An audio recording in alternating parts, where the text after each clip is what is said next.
말씀 전해주시는 이영로 목사님은 저희 교단에 또 존경받는 목사님이시면서 특별히 한 교회 담임 목회로 끝까지 잘 하시고 원로가 되신 참 모범이 되시는 우리 목사님이십니다. 그래서 다른 양력 속에는 여러분이 참고해 주시고요. 말리온 성결교회를 잘 목회하시고 또 원로가 되셔서 지금 자녀분 가정 방문 중에 계신데 저희하고 연결이 돼서 이렇게 말씀을 전해 주시게 되었습니다. 다른 교회에서도 지금 계속해서 아마 말씀 전해달라고 그러시는데 우리가 하나님의 은혜로 이렇게 말씀을 받을 수 있게 돼서 감사하고요. 오늘부터 말씀 전해 주실 때 여러분 마음의 문을 여시고 큰 은혜를 또 복을 누리실 수 있기를 소망합니다. 이 시간 목사님 나오실 때 여러분 할렐루야로 박수로 환영해 주시면 감사하겠습니다.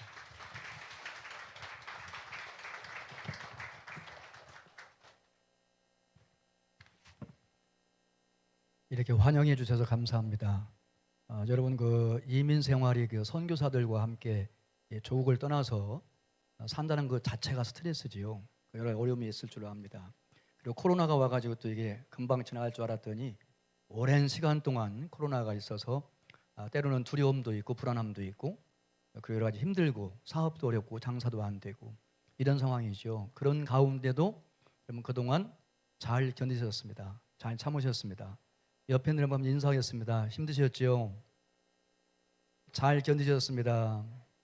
잘 참으셨습니다. 승리하셨습니다. 한 번 더 앞뒤 인사하겠습니다. 사랑하고 축복합니다. 사랑하고 축복합니다. 예, 우리가 부흥회를 할 때 그 부흥회를 왜 하나요? 부흥이 무엇인가요? 그 정의부터 우리가 말해야 될 줄로 믿습니다. 여러분 한국에도 옛날에는 이 전기불이 들어오기 전에 호롱불 쓰다가 또 그 전에는 촛불도 쓰다가 그 전에는 등잔불을 썼는데 권사님 아시나요? 등잔불? 옛날 전기 들어오기 전에는 등잔불을 썼어요. 사기로 된 이만한 그릇에다가 심지를 하고 거기다 기름을 부어가지고 불을 붙이면 밤에 환하게 불을 비춰가지고 거기에서 이제 저녁 식사도 하고 엄마는 바느질하고 아이들은 공부하다가 이 등잔불에 머리도 꼬슬르고 이렇게 살았어요. 옛날에요. 청년들은 잘 모르겠네요. 전기 들어오기 전에 옛날 우리나라가 그랬습니다. 그런데 이제 등잔불에 이제 시간을 가다 보면 불이 희미해져요. 불이 희미해지면 뭐의 신호예요? 이게 사기로 된 그릇이기 때문에 등잔에 기름이 얼마인지는 모르지만 등잔불이 벌써 희미해지고 가물가물해지다가 꺼지거든요. 그러면 그게 뭔 신호예요? 등잔에 기름이 없구나. 그걸 알아요. 그러면 등잔 뚜껑을 열고 기름을 부으면 등잔불이 다시 환하게 밝히 살아나요. 이걸 부흥이라고 해요. 부흥이라고. 마찬가지로 우리의 신앙생활도 자신도 모르는 사이에 남은 아는데 자기는 몰라요. 은혜가 떨어지고 침체되고 힘이 없고 무기력하고 또 신앙생활에 지루하고 은혜가 없는 이걸 자기는 모르는데 그 등잔에 기름이 떨어지면 불빛이 희미해지는 것처럼 우리의 신앙생활이 빛을 잃을 수가 있어요. 이럴 때 이제 부흥회를 통해 가지고 등잔 꼭지 열고 기름을 붓는 거죠. 성령의 기름을 붓는 거예요. 그럼 우리의 신앙생활이 다시 한번 확 피어나면서 빛을 발해요. 동서남북 사방에 환한 빛을 비추게 되죠. 구원의 빛을 비추게 돼요. 빛된 삶을 살게 되는 거죠. 그걸 부흥이라고 해요. 화초 키워보셨지요? 물 안 주면 며칠 지나면 시들시들해져요. 이게 물이 없구나. 그럼 물을 주면 다시 꽃이 확 살아나요. 이걸 부흥이라고 해요. 이러면서 볼 때 부흥이라고 하는 것은 이렇게 정의할 수 있습니다. 한번 저를 따라서 하세요. 부흥이란 하나님이 자기 백성을 찾아오셔서 그들의 영혼을 다시 살리시고 그들의 삶의 활력을 불어넣으시고 파워의 파워, 삶의 활력을 불어넣으시고 풍성한 복을 내려주시는 하나님의 신비한 역사. 이런 부흥은 신비한 역사예요. 계산이 안 돼요. 논리가 안 통해요. 이성적으로 이해가 안 돼요. 신비한 역사 하나님의. 이 부흥이 일어나면 내 마음속에 심정 속에 부흥이 일어나면 하나님이 나를 찾아오셔서 내 영혼을 다시 살려요. 부흥이란 말이 리바이블 아니에요? 다시 바이블 살린다, 생명을 준다. 내 심령이 다시 살아나요. 내 삶이 막 활력이 생겨요. 힘이 생기고 용기가 생기고 두 주먹 불끈 쥐고 7번 넘어져도 8번 일어날 수 있는 그런 막 삶의 활력이 생겨. 그리고 하나님이 약속하신 풍성한 복이 막 비같이 내려와. 우리가 노력만 한다고 되는 게 아니에요. 힘쓴다고 되는 게 아니에요. 노력도 해야 되지만 열심히 살아야 되지만 하나님의 복이 있어야 돼요. 이 풍성한 복이 비같이 내려오는 것을 하나님의 신비한 역사를 부흥이라 그럽니다. 이번 선한목자교회 여러분 믿음으로 준비하셨지요? 기도하셨지요? 이번 부흥을 통해서 여러분에게 먼저 심령이 부흥되고 선한목자교회의 부흥이 일어나고 그 부흥의 불길이 나라와 민족까지 다시 한번 살려내며 여러분의 경제도 부흥되어지는 부흥의 역사가 있기를 주님의 이름으로 축복합니다. 여러분 아브라함을 누구라고 부르나요? 아브라함은 모든 믿는 자의 조상이라고 그래요. 모든 믿는 자, 하나님을 믿는 사람, 예수 믿는 사람의 조상이 아브라함이에요. 그렇기 때문에 우리는 다 아브라함의 믿음으로 볼 때 후손이에요. 그럼 우리가 이번에 기억할 것은 하나님께서 아브라함을 왜 부르셨다는 거예요.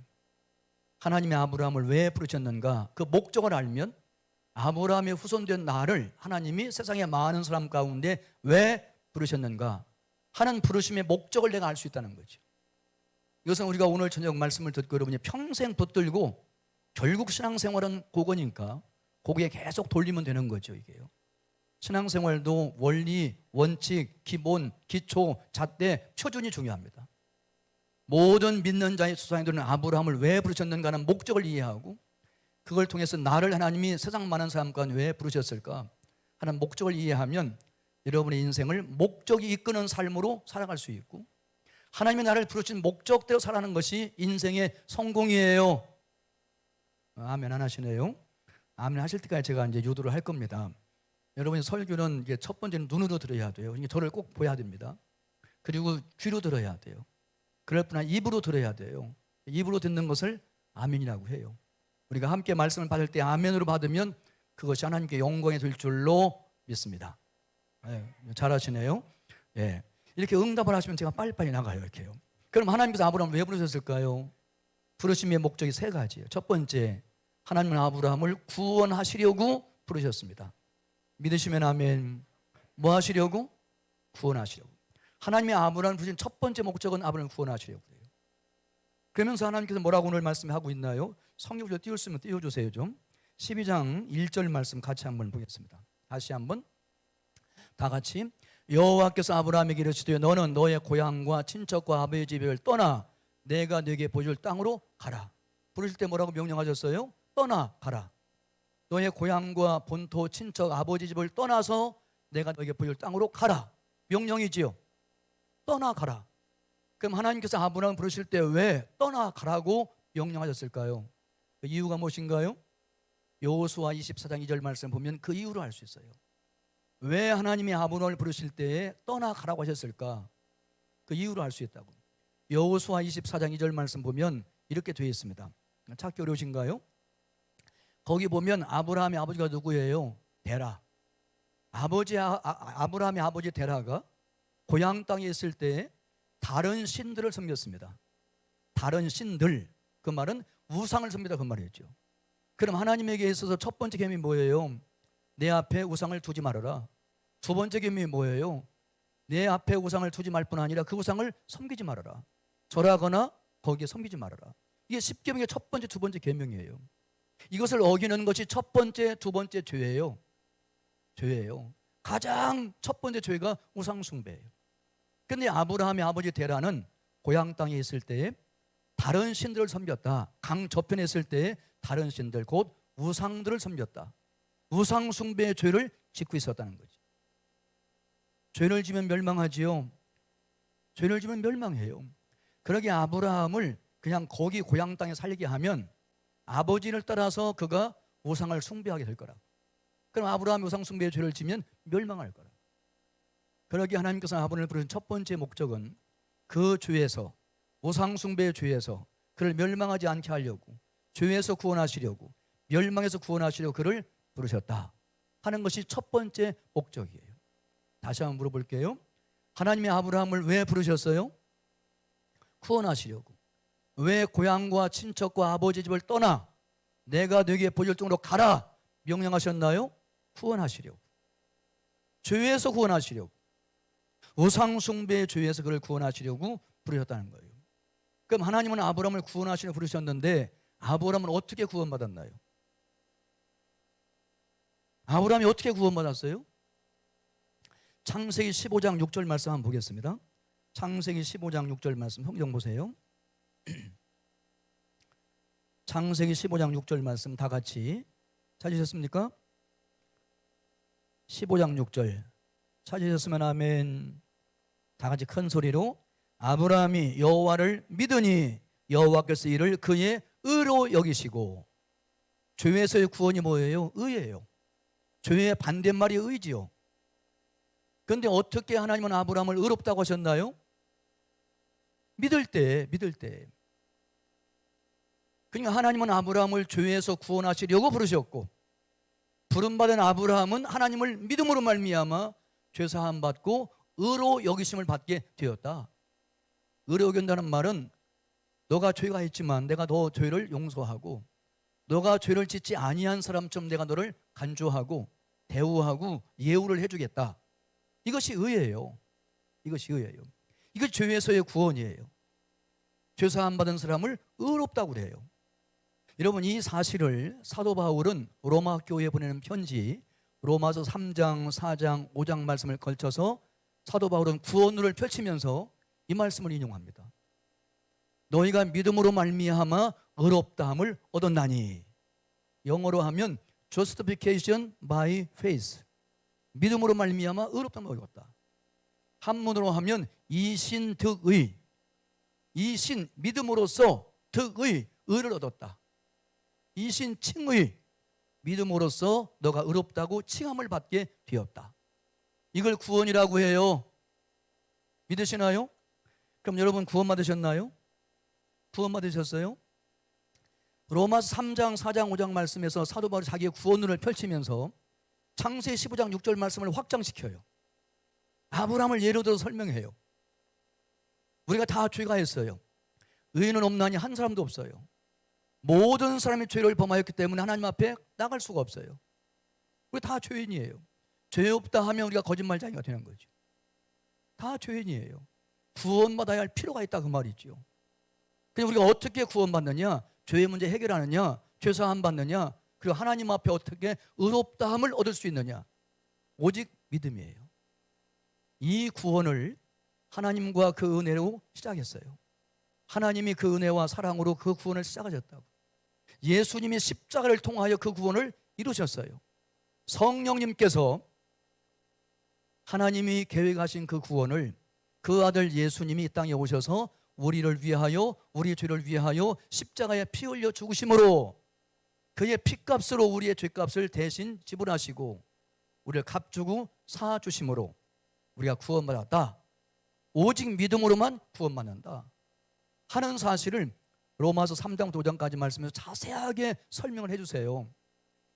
우리가 믿음으로 말미암아 의롭다함을 받은 것이 구원인 줄로 믿으시기를 바랍니다. 하나님은 우리의 구원을 계획하셨어요. 우리의 구원의 시작은 하나님이에요. 하나님의 그 사랑, 하나님의 그 은혜, 나는 구원받을 만한, 사랑받을 만한 자격도 공로도 가치가 없음에도 불구하고 일방적으로 하나님 나를 사랑하신 거예요. 하나님과 그 사랑이 나의 구원의 시작이에요. 하나님은 그 구원을 계획하신 분이에요. 때가 되면 하나님이 그 아들 이 땅에 보내셔서 우리를 위하여, 우리를 대신하여, 우리 한 사람 한 사람을 대신하고 우리 모두를 대표해서 예수는 십자가에서 우리의 피값으로 죄값을 대속하신 거죠. 그 대속의 은혜로, 구속의 은혜로 우리가 우리의 죄가 한번 따라서 해요. 단번에 영원히 완전히 덮어졌다, 없어졌다, 사라졌다. 그게 구원이에요. 믿으시면 아멘. 그 구원을 우리가 어떻게 받았느냐? 믿었더니 하나님이 그냥 선물로 주신 거예요. 내가 구원받기 위해서, 나 구원하기 위해 내가 한 일은 아무것도 없어요. 다 하나님이 계획하시고 예수님이 행하시고, 나는 한 일이 없어요. 내 구원을 위하여 할 수 있는 것도 없어요. 능력도 없고 지혜도 없어요. 나를 구원할 수 있는. 그런데 하나님이 다 하셨고 우리는 그 복음을 듣고 우리가 은혜로 주시는 그 구원을 믿음의 손을 벌려 받기만 하면 그 구원이 내 구원이 된다 하는 사실을 믿으시면 아멘. 그러게 에베소서 2장 8절로 9절까지 말씀드리면 여러분 다 암송하시죠. 암송하는 분은 같이 하겠습니다. 그 은혜를 인하여 믿음으로 말미암아 구원을 얻었나니 이는 너에게서 난 것이 아니라 하나님의 선물이라. 누구의 선물이에요? 구원은 하나님의 선물이에요. 선물은 돈 주고 사는 게 아니에요. 노력이 얻는 게 아니에요. 값을 지급하지 안 했어요. 백화점 같은 물건을 사면 돈을 내고 사기 때문에 그건 선물이 아니에요. 돈을 내고 산 사람이 사서 나에게 그냥 주면 그건 선물이에요. 나는 돈을 안 냈으니까요. 예수님께서 내 구원의 값을 십자가에 지불하셨어요. 예수님은 값을 지불했지만 나는 그걸 그냥 얻어요. 이게 하나님의 선물이에요. 구원받고 보니까 하나님의 선물 얻고 보니까 그 선물이 종합 선물이에요. 무슨 선물? 종합 선물. 제가 이제 신학교 다닐 때 아르바이트를 많이 해가지고 돈을 벌었어요. 큰 누님 집에서 신학교를 다녔는데 조카들이 있어요. 그럼 아르바이트 해가지고 돈 벌어가지고 월급 탄 날, 그는 이제 집에 갈 때 입구에 슈퍼에 가가지고 아이들이 좋아하는 선물 세트가 있어요. 그냥 한 가지 말고 그냥 박스 하나에다가 아이들이 좋아하는 것 막 다 담아서 과자도 있고 사탕도 있고 비행기도 있고 뭐 장난감도 있고 여러 가지 선물이 막 함께 있어요. 3,000원짜리 사면 괜찮고 5,000원짜리 사면 막 어마어마해요. 그 당시에 옛날에. 그럼 제가 이제 아르바이트 돈 벌어가지고 이제 누님네 집에서 학교를 다니니까 고마우니까 조카들한테 5,000원짜리 하나 사다가 여기 있다. 그러면 막 조카들이 막 너무 좋아가지고 그거 가지고 방에 들어가서 막 펴보고는 막 장난치고 먹고 막 부릉부릉하고 그냥 막 너무 재밌게 놀고 고맙습니다 한마디 하고는 그냥 잘 이렇게 가. 그게 종합 선물이에요. 여러분 믿음으로 구원받으셨나요? 그 구원의 선물을 한번 열어보세요. 우리가 구원받았다는 것이 무엇을 의미하나요? 한번 따라서요. 죄사함 받고 성령 받고 하나님의 자녀가 되고 영생 얻고 천국 얻고 그게 다 구원이에요. 구원받고 보면 그 종합 선물 받았는데 하나님 선물 받았는데 구원이라는 선물 열어보고 나면 그 구원이 너무 풍성한 거예요. 죄사함 받을 때 성령 받아요. 죄 중에도 우리가 구원받으면 하나님의 자녀가 돼요. 마귀의 자식이었던 우리가 하나님의 자녀가 돼요. 신분이 바뀌어요. 멸망과 지옥밖에는 갈 수 없는 우리가 영생과 천국을 얻어요. 그걸 다 합해서 우리는 구원이라고 그래요. 종합선물 받은 거죠. 다시요. 그 은혜를 인하여 믿음으로 말미암아 구원을 얻었나니 이는 너희에게서 난 것이 너희가 얻은 것이 아니라 너희가 싸운 것이 아니라 너희가 뺏은 것이 아니라 너희가 돈으로 산 것이 아니라 하나님의 선물이라. 이는 누구든지 뭐하지 못하게 하려 함이라. 자랑하지 못하게 하려 함이라. 나 구원받았어. 자랑할 수 없어요. 내가 나의 구원을 위해서 한 일이 아무것도 없으니까요. 그럼 자랑하지 못하면 뭐 해야 되나요? 구원받은 사람은 오직 감사만 해야 돼요. 나 같은 죄인 구원하셔서 감사합니다. 하나님 감사합니다. 10,000번 감사해도 모자라요. 부족해요. 그게 구원이에요. 어떻게 그 은혜를 다 갚을 수 있어요? 여러분 구원받은 사람이 아니면 항상 기뻐하라, 쉬지 말고 기도하라, 범사에 감사하라. 이는 너희를 향하신 그리스도 예수 안에서 하나님의 뜻이니라. 하나님의 뜻대로 살아가는 길은 항상 기뻐하는 거, 쉬지 말고 기도하는 거, 범사에 감사하는 건데 이 삶이 누구에게 가능한 건가요? 근원적으로 구원받은 사람은 가능해요. 좀 아파도 우리 치유 안 가지요. 기쁘지요. 사업이 좀 어려워도 치유는 안 가지요. 감사하지요. 조금 인생이 힘들어도 우리 치유는 안 가지요. 천국 가지요. 이런 사람만이 하나님의 뜻대로 항상 기뻐하며 쉬지 말고 기도하며 범사에 감사하는 삶을 살 수 있지. 이게 근원적인 기쁨은 여기서 나오는 거죠. 근원적인 기쁨. 여러분 이 근원적인 기쁨을 따라서 삶을 사시기를 주의 이름으로 축원합니다. 부흥회를 통해서 제일 먼저 회복돼야 할 것. 내가 구원받은 은혜, 감사와 감격이 회복되어지고 구원받은 사람도 시간이 지나면서 심령인 부흥이 일어나지 아니하면 그 구원의 감사와 감격이 희미해져요. 십자가 설교를 들어도 감격이 없고 구원의 은혜를 설교해도 감동이 없고 십자가를 봐도 밋밋하고 마음에 아무런 감동이 없어요. 첫 번째 심령 부흥은 구원의 즐거움, 구원의 기쁨, 구원의 감격, 구원의 감사, 구원의 확신이 회복되는 거예요. 이미 여러분 구원받으셨지만 이번 부흥을 통해서 다시 한번 구원의 감격과 기쁨이, 즐거움이 회복되어지는 심령 부흥이 시작되기를 주님의 이름으로 축원합니다. 축원합니다. 구원을 받아야 되고요. 구원을 확신해야 되고요. 구원을 감격해야 되고요. 이 구원을 다른 사람도 받도록 전도해야 돼요. 그게 구원이에요. 거기까지 가야 돼요. 내가 받은 구원 좋은 거니까 아들, 딸도 받아야 되고 부모님도 받아야 되고 친구도 받아야 되고 매일 만나는 직장 동료도 그 구원 받아야죠. 여기 내가 먼저 구원받고 구원받은 것을 확신하고 구원을 감격하고 구원의 복음을 증거하는, 이게 구원의 한 구름이에요. 이게요. 이런 놀라운 역사가 일어나기를 주의 이름으로 축원합니다. 하나님 아브라함을 왜 부르셨어요? 크게요. 하나님 아브라함을 왜 부르셨어요? 구원하시려고. 아브라함이 어떻게 구원받았어요? 믿음으로. 정답이에요. 옆에 한번 물어보세요. 구원받으셨어요? 물어보세요. 구원받으셨어요? 이렇게 한번 얘기해 보세요. 구원받으셨어요? 그럼 예, 그러면 복도 받으세요. 이렇게 한번 해보겠어요. 옆에 있는 분하고. 하나님께서 아브라함을 부르신 목적은 첫째는 구원이지만 구원으로 끝이 아니에요. 구원받은 다음에 우리가 바로 천국 가는 게 아니에요. 구원받은 다음에 하나님이 허락하시는 만큼 이 땅에서 70년, 80년, 90년, 100년 살아요.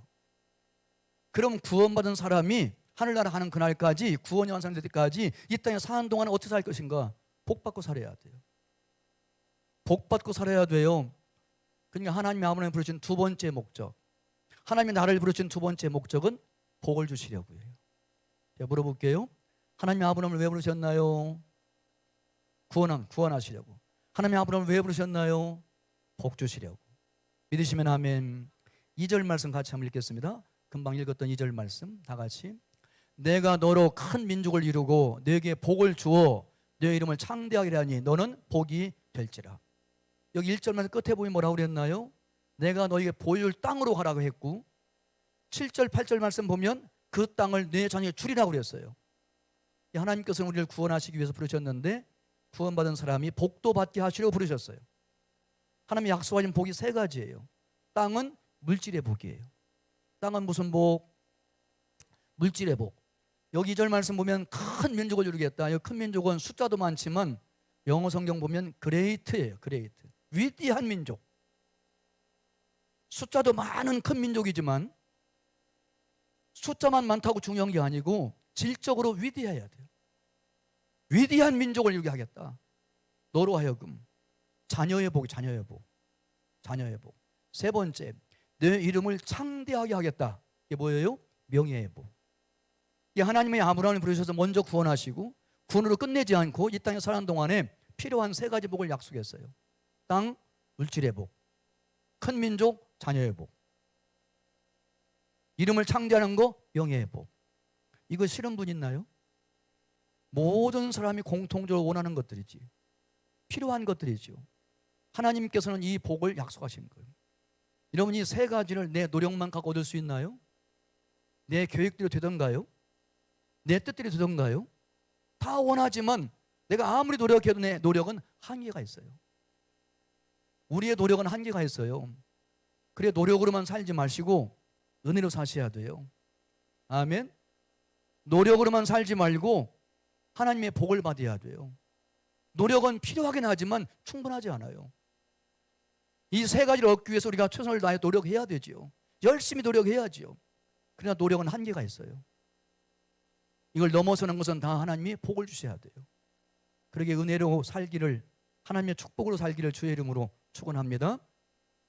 그럼 아브라함이 이 세 가지 축복을 약속받으면서 살았는데 어떻게 이 세 가지 복을 아브라함이 받았나요? 하나님은 이 세 가지 복을 약속하셨는데 아브라함은 어떻게 이 세 가지 복을 받았어요? 믿음으로라고 답하세요. 제가 다 알려줄게. 다시 묻게요. 아브라함은 하나님이 세 가지 복을 약속하셨는데 이 세 가지 복을 아브라함이 어떻게 받았을까요? 믿음으로. 앞에 있는 믿음은 구원 믿음이라고 하는데 구원 믿음은 크고 작은 게 없어요. 그러나 뒤에 있는 복을 받는 믿음은 생활 믿음이라고 하는데 생활 믿음은 큰 믿음이 있고 작은 믿음이 있고 없는 믿음이 있어요. 예수님 말씀 보면 다 나와 있어요. 너가 왜 믿음이 없느냐? 네 믿음이 작으냐? 네 믿음이 크도다. 그 믿음은 생활 믿음이라고 해요. 구원받은 사람이 살면서 하나님을 얼마나 의지하느냐 정도가 있어요. 이것이 생활 믿음의 크기예요. 그 크기에 따라서 세 가지 약속 축복이 나에게 주어지는 거죠. 믿으시나요? 아버지가 아들에게 너 공부 열심히 해라. 아무리 우리가 가난해도 내가 막 열심히 일해가지고 너 대학 보내줄게. 나는 가난하게 태어나서 공부를 못했고 서러움 당하고 사는데 너는 나처럼 살면 안 되지. 내가 어떤 수를 써서 내가 너 대학 보내줄 거니까 열심히 공부해라 라고 아버지가 아들에게 말씀을 했어요. 그럼 아들이 시간 지나면 자동적으로 대학 가나요? 시간 지나면 아버지가 약속한 거니까 대학 가나요? 못 가요. 그럼 아들이 어떻게 대학 갈 수 있나요? 아버지 약속을 믿어야 돼요. 그리고 아버지의 명령대로 열심히 공부를 해야 돼요. 학교도 가고 예습도 하고 복습도 하고 시험 준비도 하고 시험도 치르고 그렇게 해야 대학을 가는 거지. 아버지 약속한 시간 이루어지지. 아버지 약속했으니까 뭐 나는 놀아도 대학 가겠지. 그건 아니라 그 말이죠. 마찬가지로 하나님은 우리에게 좋은 것이기 때문에 약속을 하셨어요. 주고 싶어서. 그런데 그 약속된 축복을 받으려고 하면 우리가 할 일이 있다 그 말이죠. 그 첫 번째가 저를 따랐어요. 믿음으로 순종하면 복을 받는다. 세 가지의 복은 믿음으로 순종할 때 와요. 4절 말씀 같이 한번 읽겠습니다. 4절 말씀 다 같이. 이 아브라함이 여호와의 말씀을 따라갔고 뭘 따라갔어요? 말씀을 따라가는 것을 뭐라고 그래요? 순종이라고 해요. 가라면 가고 서라면 서고 앉으면 앉고 하나님의 말씀을 따라가는 거 옛날 성경 말씀 보면 하나님 말씀을 쫓아가는 거 그걸 순종이라고 해요. 이게 순종을 하려고 하면 뭐가 있어야 돼요? 믿음이 있어야 돼요. 하나님의 약속을 믿고 하나님의 명령을 순종할 때 하나님의 약속하신 복은 내 것이 돼요. 믿으시면 하면 교회 안에는 네 종류의 사람이 있다고 그러는데 첫 번째 노노 피플. 목사님이 기도하고 계획하고 이렇게 하자 저렇게 하자 이렇게 합시다 이렇게 합시다 안 돼요. 못해요. 목사님은 세상을 몰라서 그렇지. 목사님은 사업을 안 해도 그렇지. 그거 안 돼요. 그렇게 하면 큰일 나요. 사업 망하게 해요. 그냥 뭘 하자고 그러면 기도도 안 해보고 그 말씀을 왜 하시는지 목적도 하나를 생각 않고 그냥 무조건 노 안 돼요. 못해요. 노노 피플이 있어요. 절대 복 못 받아요. 두 번째 블로우 피플이 있어요. 블로우는 바람잡이에요. 집사님 내일 전도하는 날인 거 알지? 내일 꼭 시간 바쁘지만 전도하는 날 지켜서 꼭 내일 나와야 돼. 그렇게 막 다른 사람이 나오라고 해놓고 그날 그 시간에 가보면 자기는 안 나왔어. 바람만 일으키고는 자기는 안 해. 블로우 피플 이런 사람 복 받아요. 요요 피플이 있어요. 교회 안에 요요 피플. 요요가 뭐예요? 아니야 장난감. 신에다가 동그랑 달아가지고 던졌다가 땡겼다가 던졌다 땡겼다. 요즘엔 그게 발전해서 불도 나와. 던졌다 땡겨. 재밌잖아요. 그 요요 피플이에요. 목사님이 막 소리를 높이고 막 호소를 하면 하는 거 같이 따라오다가 다른 설교원이라고 그 설교 안 하면 또 그것도 안 해. 기도 안 하고 막 설교면 기도하다가 감사 설교원이라고 기도하는 설교를 안 하면 또 기도를 안 해. 왔다 갔다 요요 피플. 이런 사람도 복 못 받아요. 그럼 어떤 사람이 복 받느냐? 교회는 네 종류 사람 가운데 네 번째예요. 저를 한번 따라서요. 고고 피플. 이거 원서 듣던 얘기 같죠. 명절 때 가족들끼리 모이면 뭐예요? 고스톱 쳐요. 고스톱. 저는 잘 칠지는 모르는데 옆에서 구경하고 있으면 막 고스톱을 치다가 한 사람이 뭐 잘 돌았는가 봐. 이길 수 있는 확률이 높은가 봐. 그럼 막 눈을 막 크게 뜨고 가슴을 펴고는 막 자신 있는 거지. 자기 이길 수 있는, 돈을 딸 수 있는. 그러면 옆에 있는 사람이 눈치를 보고 있다가 이제 들어갈까 말까 그래요. 그러다가 이제 그 사람이 얘기를 해요. 안 들어가면 그래요. 그러면 자신 있는 사람 뭐라? 그래. 정말 그래. 이렇게 하는 게 고스톱이에요. 제가 오늘 선한목자교회에 그 영적 고스톱을 가르치고 들고 갈게요. 영적 고스톱이 뭐냐? 고스톱 고고 하는 건데 고거는 순종이에요. 하자면 가는 거예요. 그냥 하자면 하는 거고. 그러니까 제가 예를 들게요. 금년도에 내가 성경은 1독은 해야지. 최소한 내가 구원받은 신자인데 영혼의 양식, 생명 양식을 어떻게 하루라도 안 먹으면 못 사니까 하루에 한 장씩을 읽어야지. 어떤 사람은 석 장 하루에, 그리고 주일날은 5장 읽으면 1년이면 1독을 해요. 더 많이 시간 되고 읽으려고 하면 하루에 성경 넉 장씩 읽으면, 그리고 아침에 2장, 저녁에 2장 읽으면 하루에 1년에 성경을 1독하고 시편은 2번, 신약은 2번 읽을 수 있어요. 그건 다 자기 형편만 적으면 돼요. 여러분이 금년도에 성경을 몇 번 읽으려고 했는지 모르지만 내가 아무리 바빠도 하루에 성경 한 장을 읽는다 라고 결심을 했으면 제가 이제 하면 여러분이 고하면 돼요. 알았죠? 네.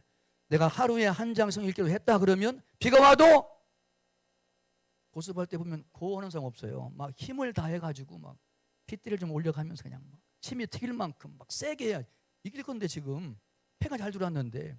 성경 읽는 것은 사는 길이에요. 복 받는 길이에요. 은혜 받는 길이에요. 막 신나지요?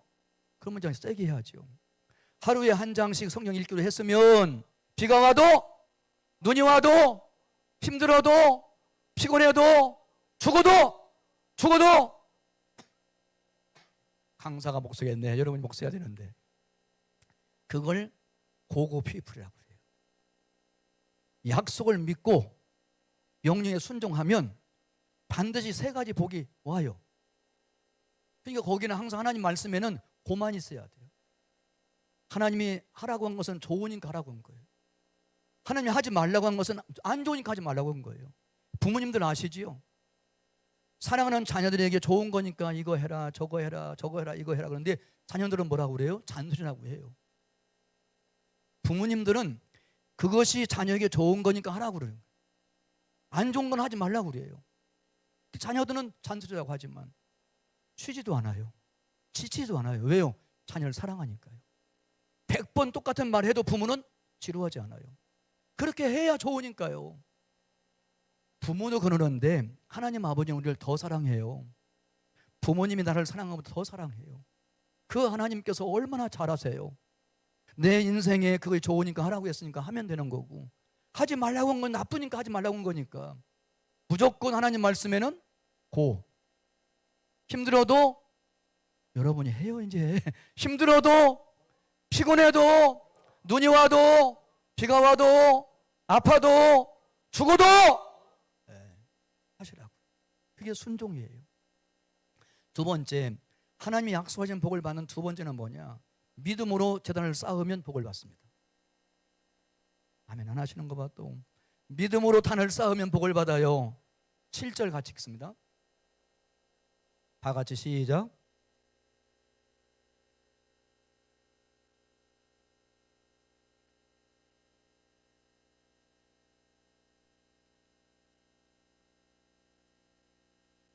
자기에게 나타나신 여호와께 그가 그곳에서 제단을 쌓았다. 8절 말씀 다 같이.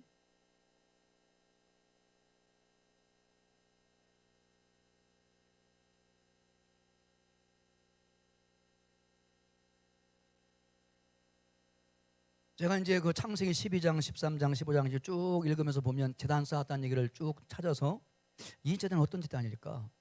이거 어떤 제단일까? 라고 분석을 해보니까 아브라함이 제단 쌓은 건 4가지예요. 첫 번째는 말씀의 제단이에요. 무슨 제단? 말씀의 제단. 2번째는 기도의 제단이에요. 하나님의 이름을 불렀다는 말은 지금이나 그때나 기도할 때 쓰는 거예요. 기도의 제단. 잘못된 길을 갔다가 돌아와서 제단 쌓았어요. 그건 회개의 제단이에요. 하나님께 복을 받고 감사하면서 제단을 쌓았어요. 그건 감사의 제단이에요. 그러기에 아브라함이 평생 동안 제단을 쌓음으로 복을 받았는데 그가 쌓은 제단은 4가지. 따라서 말씀의 제단, 기도의 제단, 회개의 제단, 감사의 제단. 이 4가지 제단을 쌓았어요. 제단은 제사를 드리는 곳이에요. 구약에서 제사는 신약에서 예배란 말과 똑같습니다. 예배. 항상 우리의 예배에는 어떤 예배든지 간에 이 4가지는 필수예요.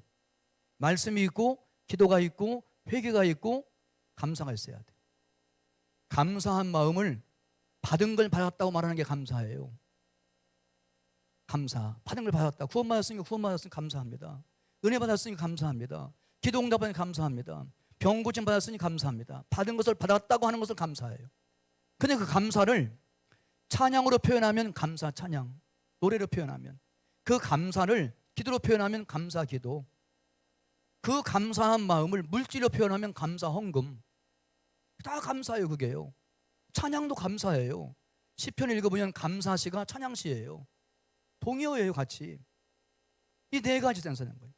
그런데 말씀은 씨예요. 마태복음 13장 기억하시나요? 우리 마음은 밭이고 말씀은 씨예요. 기도는 물이에요. 물. 기도는 물. 여러분, 회개는 가지치기예요. 제가 그냥 포도농사도 접었고 도마도 농사를 접었는데, 제가 안성에서 목회할 때 안성 포도가 유명하잖아요. 우리 권사님 댁이 포도원이에요. 그래서 서울로 이사 올 때 포도나무 두 나무를 얻어다가 심었어요. 거름 주고 물 주고 그러는데 포도가 잘 안 열려. 안성에서 먹을 때하고 달라 이게요. 그래서 물어봤어요. 그냥 목사님, 포도 농사를 지을 때, 다음에 농사 지을 때는 거름만 주고 물만 줘서 안 되고 가지치기를 해야 돼요. 작년까지 묵은 가지는 치고 새로 나온 가지 중에서도 틈실한 가면 남기고 나머지 가지는 쳐줘야 돼. 아낌없이. 우리는 그냥 고스란히 남겨놓으면 가지가 많으면 열매가 많을 줄 알았어요. 그게 아니에요. 충실한 열매를 못 맺는 가지는 잘라내야 돼. 그걸 가지치기라고 그래요. 회개는 가지치기예요. 감사는 거름 주는 겁니다. 거름을 흠뻑 주면 농사가 잘 돼요. 저를 한번 따라서 해보겠습니다. 말씀의 씨를 심고 기도의 물을 주고 회개의 가지치기를 하고 감사의 거름을 주면 믿음 나무는 자라서 복의 열매는 풍성하다. 할렐루야. 아멘 좀 크게. 할렐루야. 예, 정신 바짝 차려야 돼요. 이게 공식이에요. 그냥 말씀은 씨니까 내 마음밭에다가 지금 여러분이 말씀의 씨를 심는 거예요. 여기다가 말씀의 씨를 심고 뭘 해야 돼요? 물을 줘야 돼요. 농사의 법칙이에요. 농사 짓는데 어떤 사람이 씨를 심어놓고 물을 안 줘. 그러면 이 씨가 싹이 나가 자라다가 물이 없으니까 말라 죽어요. 열매 못 맺어. 열매 못 가요. 어떤 미련한 농부는 땅에다가 씨도 안 심고 물만 줘. 물만 줘. 말씀은 안 받고 말씀은 안 붙들고 그냥 기도만 해. 젖이 없어. 젖이 없어. 젖이 없어. 기도만 해. 그러면 이게 싹도 안 나. 열매 못 맺어. 그러니까 농사장은 똑같아요. 우리 마음밭에다가 말씀의 씨를 담아야 돼. 말씀을 읽고 말씀을 듣고 설교를 듣고 성경 공부하고 말씀을 묵상하고 우리 마음에다가 말씀의 씨를 심어요. 그리고 거기다 뭘 줘요? 그 말씀을 붙들고 기도해요. 그게 기도가 물 주는 거예요. 이게 말씀을 들었으면 반드시 그 말씀을 붙들고 뭐 해야 돼요? 기도를 충분히 해야 돼요. 그래야 그 말씀이 살이 되고 피가 되고 영혼의 양식이 되지, 말씀을 듣고 그냥 가면 기도하지 않으면 물을 안 주는 거예요. 싹이 났다가 다 금방 해가 뜨면 시들어져 버려요. 좀 자라면 곁까지 나오는 건 쳐줘야 돼요. 아낌없이. 그리고 거름을 듬뿍듬뿍 줘야 돼요. 감사. 그리고 우리의 믿음은 나무예요. 믿음 나무가 쑥쑥 자라가지고 열매를 많이 맺는 거예요. 열매가 복이에요. 복을 받는 거예요. 다시 한번 따라서 해요. 이게 신앙생활의 기본이에요. 죽는 날까지. 크게 하겠습니다. 말씀의 씨를 심고 기도의 물을 주고 회개의 가르치기를 하면 감사의 걸음을 주면 믿음 나무는 자라서 큰 나무가 되어 많은 꽃을 피고 많은 열매 맺고 큰 그늘을 만들어 한 사람이 100명, 1000명, 10,000명을 책임지는 선한 영향을 끼칠 수 있는 큰 나무가 될 수 있습니다. 여러분, 과거의 농경 사회 때는요, 너나 나나 큰 차이가 없었어요. 농사 10마디 있는 사람이나 20마디 있는 사람이나 하루 3끼 먹는 거 비슷비슷했어요. 지금 현대사회는 그렇지 않습니다. 한 사람이 1000을 먹일 수 있고 한 사람이 10,000을 먹일 수 있어요. 엄청난 차이가 나요. 여러분, 노력만 가지고 부족해요. 노력은 필요하지만 충분하지 않아요. 우리가 모든 일에 노력을 하고 최선을 다하되 거기에 하나님의 복이 임해야 돼요. 믿으시면 아멘. 그러려고 하면 믿음 나무를 키워야 돼요. 제가 요즘에 매일 아침 먹고 걷고 점심 먹고 걷고 저녁 먹고 걷고 하루에 한 10,000보를 걷는데 미국에서 걷다 보니까요, 막 기도가 절로 나와요. 나무가 그냥 아름드리 나무가 얼마나 크게 뻗었는지 그 꼭대기 바라보려면 눈이 막 아플 정도. 그런 나무가 막 큰 숲에 막 있는 거예요. 그럼 제가 이제 그 숲을 걸으면서 막 기도가 절로 나와요. 하나님, 우리 교회 이와 같이 큰 숲이 되게 하시고, 우리 교회에서 다음 세대 어린아이들, 청소년들, 청년들이 아름드리 나무로, 큰 나무로 자라게 하셔서 큰 일꾼, 큰 인물이 나오는 우리 교회가 큰 숲이 되게 해 주옵소서. 뭐 이 기도가 막 절로 나오는 거예요. 걷다 보면요, 미국이 얼마나 땅이 커요. 가는 곳마다 막 큰 숲이, 보이지도 않게 큰 숲이, 나무가 뭐 얼마나 큰지. 이게 교회의 모습이에요. 교회의 모습이에요. 다음 세대를 위해서 우리가 올인해야 돼요. 동의하시면 아멘. 여러분, 선한 목자 교회가 정치, 경제, 사회, 문화, 과학, 예술, 스포츠, 교회, 나라와 민족 온 인류에게 선한 영향력 줄 수 있는 큰 나무, 큰 일꾼, 큰 인물이 자라나는 선한 목자 교회가 큰 숲이 될 수 있기를 주님의 이름으로 축원합니다. 세 번째로, 믿음으로 11주를 드리면 복을 받습니다. 한번 따라서, 믿음으로 11주를 드리면 복을 받는다. 창세기 14장 20절 말씀 보면 아브라함이 맨 먼저 11주를 드려요. 전쟁에 승리하고 돌아오면서 탈취물 얻게 되었, 전략품을 얻게 되었는데 그 전리품을 중에 10분의 1을 떼가지고 자기를 마중 나온 지극히 높으신 하나님의 제사장인 멜기세덱에게 11조를 드려요. 이게 성경에 나오는 최초의 11조예요. 율법이 있기 전이에요. 이건 율법이 아니야. 11조는요, 감사함으로 하는 거지. 내가 얻은 것 중에 10분의 1을 드리는 거, 이건 율법이 아니고 율법 있기 전에 감사함으로 자발적으로 한 거지, 누가 하라고 쓴 게 아니에요. 근데 아브라함은 믿음으로 그 11조 드림으로 복을 받았음을 성경은 분명히 지시하고 있습니다. 제가 그냥 안성에서 목회할 때는 그게 이제 그 수도 장치가 안 됐을 때라 이제 그 교회 사택 앞에 펌프 이 펌프를 땅에 깊이 박아가지고 위에 작두를 씌워가지고 그 물을 한 방에 붓고 막 작두질을 하면 펌프물이 막 나와가지고 그 물 가지고 모든 생활용수를 했어요. 근데 그 물이 참 좋은데 문제는 겨울이에요. 겨울에 이제 춥기는 하고 바깥에가 안도 춥지만 바깥이 춥고, 그리고 이제 그 물을 이제 이렇게 저녁에 겨울에 저녁에 저녁 먹고 설거지도 싫고, 이게 추우니까 나가기 싫잖아요. 그러나 반드시 할 일은 겨울에는 그 펌프물을 빼놔야 돼요. 관을 비워놔야 돼. 만약에 이제 하기 싫다고 당신이 해, 당신이 좀 해. 아, 이게 여자가 하는 일인데 둘이 막 싸워. 저녁 먹고 나가기 싫으니까 추운데 이거 손에 찬물에 들어가서 이거 빼려면 힘드니까 그러다가 그냥 싸우다가 자존심 상하고 그냥 에이 화나서 그냥 자버리면 그 다음날 새벽에 얼어 터져버려요. 그럼 그 다음날 물을 길어 올릴 수가 없어요. 그러니까 귀찮아도 추워도 그건 꼭 해야 돼. 근데 그걸 할 때 한 바가지 물을 퍼놔요. 그랬다가 그걸 뽑아가지고 피워놓은 다음에 그 다음날 아침에 가서 한 바가지 물을 붓고 막 작두질을 하면 밤새건 그 지하에 고여있던 맑은 물, 맛있는 물, 풍성한 물이 한 바가지 물을 붓고 작두질하면 다 따라 올라와서 한 바가지 부었는데 한 동이, 두 동이, 세 동이, 10동이 막 나와요. 물이요. 그 아래에 고여있는 밤새 그 많은 양의 물을 뽑아 올리는 한 바가지 물을 뭐라고 해요? 뭐라고 해요? 마중물이라고 해요. 마중물. 마찬가지예요. 따라서 11조는 마중물이다. 믿으시면 아멘. 11조는 마중물이에요. 하나님의 축복이 엄청 풍성해요. 약속된 축복이 엄청 풍성해요. 이 풍성한 복을 마중 가서 끌어오는 거, 하나님의 약속한 축복을 내 것을 만드는 것 중에 하나가 11조예요. 두 목사님이 만나고 얘기를 하다가 목사님 교회는 몇 명이나 모이나요? 한 150명 모여요. 그럼 150명 모이는 성도 가운데 11조는 몇 프로나 하나요? 몇 명이나 하나요? 그러니까 목사님이 대답했어요. 아, 우리 교회 150명 모이는데 11조 다 합니다. 100%. 그러니까 그걸 물어봤던 목사님이 아니 어떻게 목회를 하길래 150명 모이는 성도 전체가 다 11조를 하지? 어떻게 가르쳤는? 물어봤어요. 아니 목사님 어떻게 목회를 잘 하시길래 어떻게 잘 가르쳐서 150명 모이는 성도 100%가 다 11조를 합니까? 그랬더니 이렇게 대답을 했어요. 저를 따라하세요. 50명은 자발적으로 하고 100명은 하나님께서 거둬가십니다. 결국은 다 하지요. 여러분 11조는 내 것이 아니에요.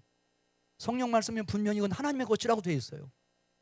물론 전체가 다 하나님의 것이지만 다 하나님께서 왔지만 그 증거로 10분의 1은 나에게 바쳐라. 그럼 하나님이 주인 되심을 그걸로 고백하는 거지요. 모든 것이 다 하나님께서 왔음을 고백하며 믿음으로 감사하는 것이 11조예요. 그러기에 생활이 좀 어려워도 사업이 안 될 때도 11조만은 해야 돼요. 만약 내가 자원해서 하면 자원해서 한 11조는 복의 근원이 되고 복의 씨앗이 되고, 만약에 내가 바쁜 일이 있고 급한 일이 있고 돈이 모자라 하고 생활비가 어려우니까 11조를 쓰면 나는 모르지만 하나님이 그것을 거둬가세요. 언젠가는 그만큼 정확하게. 근데 그럴 때는 고통이 따라와요. 안타깝지요. 그러기에 아브라함처럼 믿음을 11조 하셔서 복을 받으시기를 주의 이름으로 축원합니다. 축원합니다. 네 번째로 믿음으로 오래 참으면 복을 받아요. 한번 따라서 믿음으로 오래 참으면 복을 받는다. 아브라함이 약속된 세 가지 복을 받기까지 오래 참았어요. 하나님의 약속 믿고 75세에 하란 떠났는데 75세에 100세가 돼서야 큰 민족은 그만두고 아들 하나 얻었어요. 25년을 기다렸어요. 그 시간 동안에 아브라함에게는 세 가지 시험이 있었어요. 환경의 시험. 기근이 왔어요. 기근이. 이거 떠나야 돼 말아야 돼. 기근이 왔는데 나는 하나님 약속 믿고 왔는데 그럼 잘 돼야 되는데 풍년이 와야 되는데 기근이 와서 흉년이 왔어요. 환경의 시험. 두 번째 인간관계의 시험. 함께 데리고 간 조카 롯이 이게 가시예요. 이게요. 조카인데 어른한테 양보하지도 않고 자기가 먼저 좋은 거 차지해. 인간관계의 시험이죠. 세 번째 물질의 시험이 왔어요. 이 세 가지의 시험은 테스트인 동시에 고난이에요. 어떤 것은 시험 테스트일 수 있고 어떤 고난일 수 있는데 어떤 건 동시일 수 있어요. 그 시험이 고난일 수 있어요. 그런데 이 고난을 통과하면서 아브라함의 믿음은 더 크고 더 강하고 더 담대하게 성장해요. 아멘 안 하시네? 더 순수하게 더 깨끗하게 더 큰 것으로 믿음이 성장해요. 그 시험을 참아야 돼요. 오래 참아야 돼요. 그래 히브리서 6장 말씀 보면 아브라함이 오래 참아 약속하신 복을 받았느니라 그렇게 기록되어 있어요. 그 참는 동안에 그 기간 동안에 여러 가지 시험이 올 수 있지만 고난이 올 수 있지만 시련과 역경이 올 수 있지만 믿음을 가지고 약속은 변함이 없다. 반드시 약속은 이루어진다. 오래 참아야 돼요. 약속을 기대하며 기도하며 기다려야 돼요. 그럴 때 그 약속의 축복이 이루어질 줄로 믿으시기를 주의 이름을 축원합니다. 오래 기다리는 동안에 할 일이 있어요. 그게 뭐냐? 첫 번째는 바라봐야 돼요. 하나님의 약속을 바라봐야 돼요. 하나님이 오래 참는 동안에 아브라함이 나타나서 이렇게 말씀하세요. 바깥으로 데리고 나가서 하늘의 붓별을 봐라. 하늘 보니까 막 별이 막 수도 없어. 셀 수가 없어. 하나님의 약속을 다시 리마인드해요. 저 하늘의 붓별을 봐라. 셀 수 있나? 셀 수 없는데요. 내 자손이 저와 같이 많을 거다. 그러니까 아브라함은 그날 이후에 별을 볼 때마다 세봤어요. 저를 따라 한번 세보세요. 하늘 보고. 별 하나. 저를 따라서 해보세요. 별 하나, 아들 하나, 별 둘, 아들 둘, 별 셋, 아들 셋, 아들 100, 별 100, 아들 100. 큰 민족, 큰 민족. 바라보는 거, 바라보는 거. 하나님이 약속하신 걸 순간순간 바라보는 거예요. 약속이 아직 이루어지지 않았지만 약속이 이런 것처럼 보는 거예요. 그게요. 별 하나가 아들 하나씩이에요. 그래서 자기의 믿음을 잃지 않아요. 믿음을 지키는 거죠. 언어의 법칙, 바라볼 뿐 아니라 말을 해야 돼요. 하나님이 약속하신 것이 이루어지지 않아도 계속 그걸 말로 고백을 해야 돼요. 하나님이 아브라함과 사라에 나타나셔서 말씀하셨어요. 너 이름 고쳐줄게. 아브라함이 하지 말고 아브라함이라고 해라. 그 아브라함이라는 이름의 뜻이 뭐예요? 여러 민족의 아버지. 옛날 성경 말씀 보면 열국이. 열국, 여러 민족의 아버지. 너 이름은 이제는 사라라고 해라. 사라라고 하지 말고. 사라, 여러 민족의 어머니. 여러 민족을 옛날 성경은 열국. 열국이 어머니. 그럼 그때부터 아브라함과 사라가 둘이 만났을 때 뭐라고 불렀게요? 뭐라고 불렀게요? 이름을 바꿔줬으니까 바꾼 이름을 불러야 되지요. 그럼 사라가 자기 남편을 뭐라고 불렀겠어요? 아브라함 씨. 그 말을 바꾸면 열국의 아빠, 열국의 아빠. 아직은 아들이 하나도 없는데 당신은 여러 민족의 아버지가 될 거야. 왜? 하나님이 약속하는 거니까. 하나님은 그 약속을 이룰 수 있는 능력이 있으시니까. 하나님은 그 약속을 이루시는 마음이 있으시니까 반드시 될 거야. 그 이름을 부를 때마다 믿음을 고백한 거지. 아브라함 씨. 바꾸면 열국의 아빠, 여러 민족의 아버지가 될 거야. 여러 민족의 아버지. 말을 한 거예요, 이게요. 믿음으로. 그럼 아브라함은 자기 아내를 뭐라고 불렀겠어요? 사라 씨, 열국의 엄마. 아직은 아이 하나도 못 낳았는데 하나님 약속을 믿고 될 줄로 믿고 믿음을 고백한 거지, 말로. 그랬더니 그대로 된 거지요. 이렇게 해서 아브라함은 하나님이 약속한 4가지 복을 다 받았어요. 3가지 복을. 땅의 복, 물질의 복. 큰 민족을 이루는 자녀의 복. 이름이 창대케 되는 영예의 복.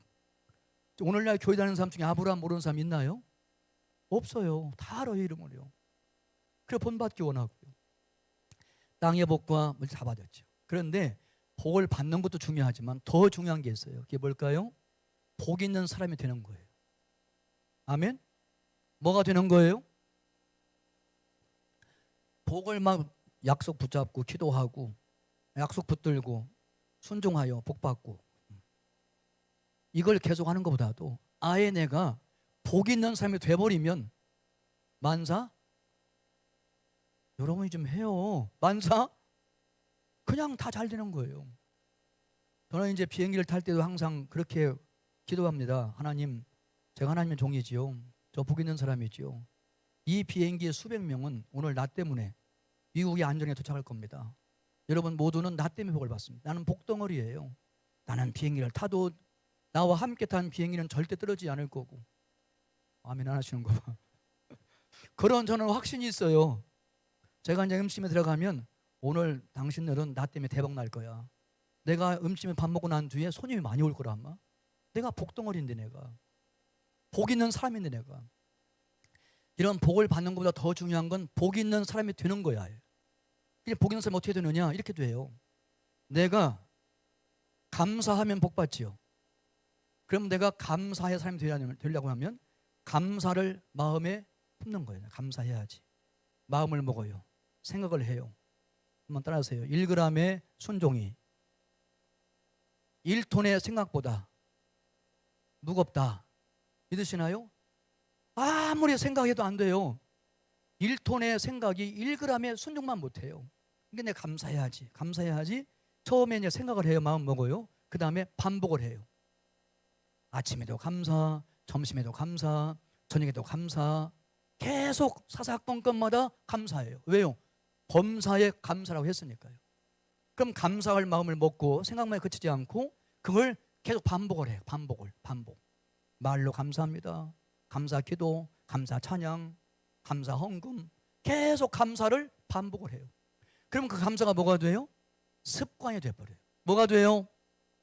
습관이 돼요. 그럼 내 삶의 태도가 바뀌어요. 뭘로? 감사할 줄 아는 사람으로. 그게 그 사람이에요. 그 사람이 복 있는 사람이에요. 믿으시나요? 제가 우리 교회에서 목회하는 동안에 11월 달만 되면 추수감사 주일이 있고 추수감사 주일날 전주나 추수감사 주일에 감사를 주제로 설교하고 감사한금, 추수감사한금을 드려요. 그런데 제가 보니까 신자들의 삶이 감사의 사람으로 안 바뀌는 거예요. 해마다 해도. 해마다 추수감사 주일을 지키는데도 여전히 삶에 보면 말만 입만 열면 원망 불평이야. 입만 열면 왜 안 바뀌지 도대체가? 이제 한 번은 이제 고민하다가 제가 이제 아이들 하나 얻었는데 감사 운동을 금년 펼쳐야 되겠다 싶어가지고 교회학 유아부부터 온 교회 금년도 11월 달에는 1일부터 30일까지 새벽기도 때도 30일 동안 감사 주제를 설교하고 교회학교 모든 부서 작년부 설교도 다 감사를 주제로 한 달 내 설교하고 누가 설교하는지 간에 그리고 추수감사를 지킨다. 그러면서도 이제 이게 습관이 되게 하려고 태도를 바꾸게 하려고 입만 열면 불평하던 사람이 감사하는 사람이 되게 하려고 이런 구호를 했어요. 우리의 삶 속에 막 불평이 막 머릿속에도 입속에도 생활 속에 있으니까 우리의 삶 속에 감사할 불평을 몰아내자. 그래서 불평은 NO 밀어내는 거요. 그리고 감사는 yes. 이렇게 인사를 하자. 그래서 이제 만나면 집사님 불평은 세게 좀 해요. 저 목 터지겠네. 불평은 감사는 힘있게 잡아당겨. yes 이렇게 해야지. 다시 연습. 불평은 감사는 이 운동을 벌렸어요. 한 달 내에 전 교회가 만났는데 인사를 그때는 뭐 안녕하세요 그냥 집사님, 장로님, 권사님 만나기만 하면 불평은 감사는 이렇게 하자고 그랬어요. 교회에서도 하고 집에서도 하자. 그랬더니 며칠 지난 뒤에 우리 교회 권사님 한 분이 이제 아들하고 며느리는 다 전문직들 박사들이라 다 출근하면 저녁 때 와요. 손자 손녀 둘이 있었는데 어렸을 때예요. 그러니까 이제 이 할머니 권사님이 아들 며느리 출근한 다음에 하루 종일 애들 보려면 너무 힘든 거예요. 천방지축 애들이 뭐 뛰고 막 어지러놓고 막 치우면 또 어지러워. 그러니까 자기도 모르는 사이에 그 이쁘지만 지쳐가지고 모르는 사이에 조용하게 아이고 이놈 자식들 말도 안 듣고 힘들어 죽겠네 불평을 한 거예요. 원망을 하고. 그랬더니 손자가 있다가 놀다가 할머니가 막 속으로 쫑글쫑글 불평하니까 할머니 불평은 세게 불평은 감사는 손자가 그랬대요. 그런다고 너무 재밌다고 저한테 주일날 와가지고 막 그 재밌는 얘기를 하는 거예요. 그러니까 여러분이 11월 달인데 지금 다음 달인가요? 11월 달이 한번 해보세요. 가정에서나 교회에서나 만나시면 먼저 본 사람이 불평은 그러면 감사는 연습을 하면 이제 습관이 돼요. 감사할 마음을 가지고 감사를 반복하면 감사가 습관이 되고 감사가 습관이 되면 우리의 삶의 태도, 삶의 자세가 감사의 삶이 되면 그 사람이 복 있는 사람. 믿으시면 아멘. 시계가 없어서 제가 지금 모르고 있는데 첫날 너무 길게 하면 다음날 많이 안 온대요. 너무 많이 했네. 마지막 한 가지 정리하고 끝내겠습니다. 제가 너무 열심히 했네 목사님. 제가 이제 후배 목사님 만나니까 너무 좋아가지고 그냥 이렇게 선배들은 후배들이 목회를 잘하면 너무 좋은 거 얘기해요. 그러니까 아까 이제 찬양할 때 찬양팀 들어보니까 막 천사의 음성이야 이게요. 제가 가본 교회 중에 최고 잘해요. 찬양팀. 제가 저녁 식사 대접받고 오늘 장로님 기도하시는데 제가 다닌 교회 중에 기도는 제일 잘하세요.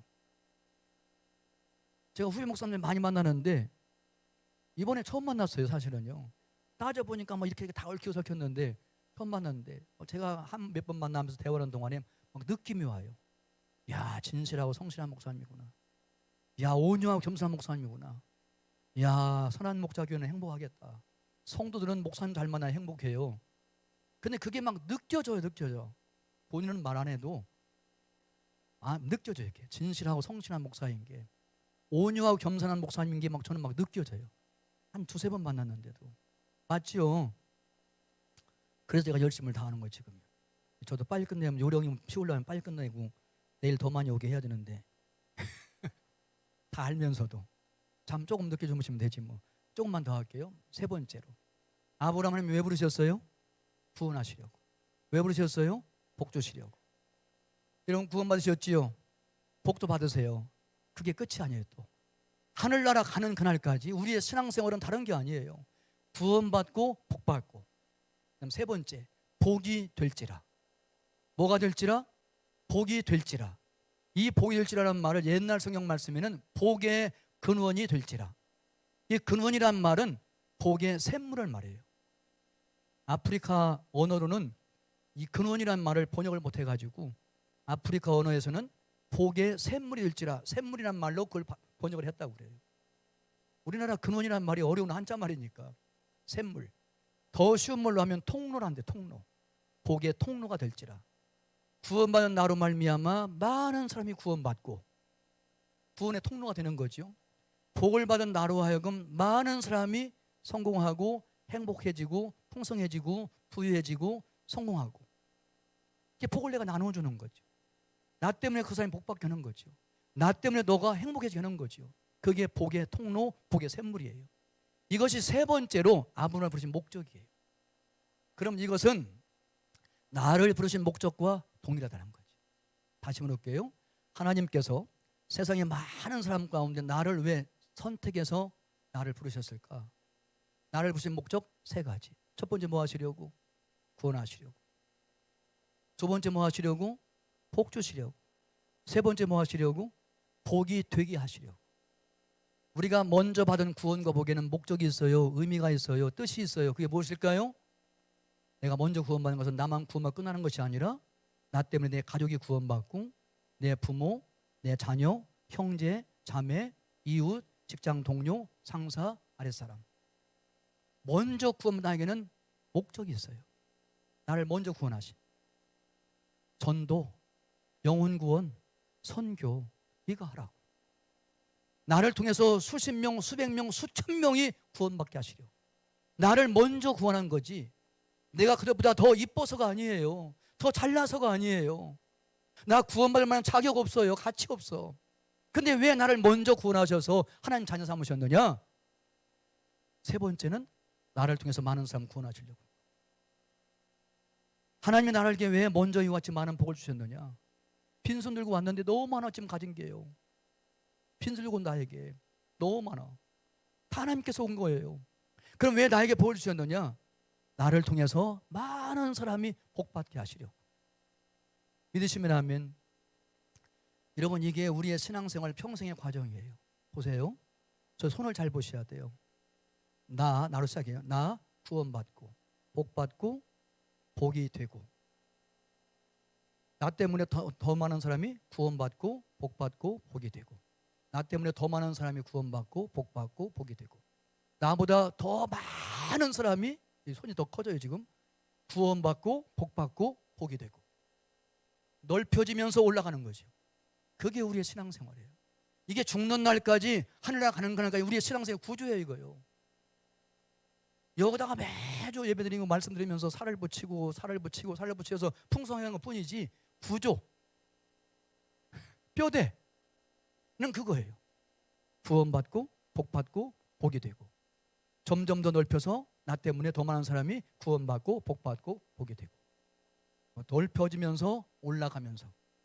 이게 우리의 신앙생활이 양적으로 질적으로 성장하는 거죠. 그걸 선한 영향력이라고 해요. 그걸 지도력이라고 해요. 이런 사람이 지도자예요. 하나님 앞에. 이 목적대로 사는 사람이 성공하는 삶이에요. 돈을 많이 번 사람이 성공이 아니에요. 하늘나라 돈 못 갖고 가요. 박사가 성공한 게 아니에요. 필요한 것뿐이 충분하지 않아요. 하나님 앞에 성공은 뭐냐? 하나님이 나를 부르신 목적대로 사는 거예요. 구원받고 복받고 복이 되고, 구원받고 복받고 복이 되고. 아멘 하면 끝까지 할 거니까. 구원받고 복받고 복이 되고, 구원받고 복받고 복이 되고, 더 크게 구원받고 복받고. 이거 하늘나라 가는 거예요. 이 땅에서 우리의 삶도 풍성하고 하늘나라의 상급도 크고. 믿으시나요? 이런 교회 되기를 주의 이름으로 축원합니다.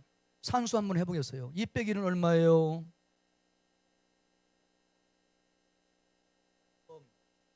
하나님 앞에서 산수는 그게 아니에요.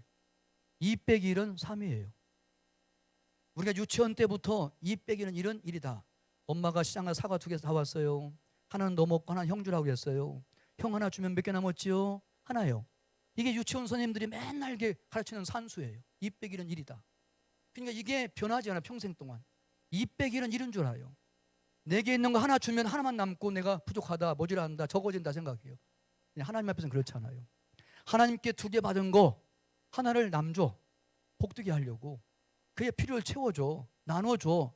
그럼 하나님이 그걸 보고 계세요. 2개 주신 하나님이 그걸 보고 계신다고. 그리고 너는 내 뜻대로 사는구나. 인정하시고 내가 2개 받은 것 중에 하나를 주면 하나님이 그걸 보시고 2개를 더해 주세요. 그럼 나는 몇 개? 3개. 모자라지 않아요. 주는 사람은 모자라지 않아요. 베푸는 사람은 모자라지 않아요. 남을 부하게 하는 사람은 가난하지 않아요. 우리는 복이 되기 위해 복을 받아야 되지요. 복이 받는 목적은 복을 주기 위한 거죠. 이 사실을 기억하시고 하나님의 목적에 따라서 삶을 살아가시는 여러분이 되시기를 주의 이름으로 축원합니다. 한번 같이 기도하기 원해요.